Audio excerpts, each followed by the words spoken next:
আমি আসলে পাখিও জন্মাতে চেয়েছিলাম, ছোট্ট চড়ুই শহরে ম্যাকপাই। বন্দুক আবিষ্কার হতে আর পাখি হয়ে জন্মাতে সাহস হলো না। মানুষ হয়ে জন্মে লাভ হয়েছে কোনো? এই জন্যই তো কাফন চাপিয়ে ঘোরা, বুক ফুটো হয়ে বাতাস বেরিয়ে যেতে পারে যখন তখন। গোলমেলে ট্রাফিক নিয়মে পিষে যেতে পারে গাড়ির চাকায়, যখন তখন মরো, যখন তখন বাঁচো।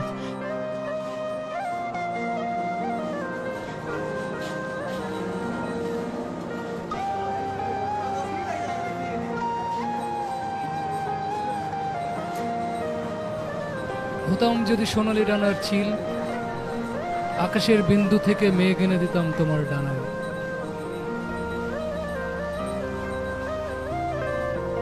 জীবনটা এমন কেন? তোমার শীতাতপ নিয়ন্ত্রিত মোটর জানে আমাকে নিয়ে দূরে কোথাও চলো, গান শোনাবো।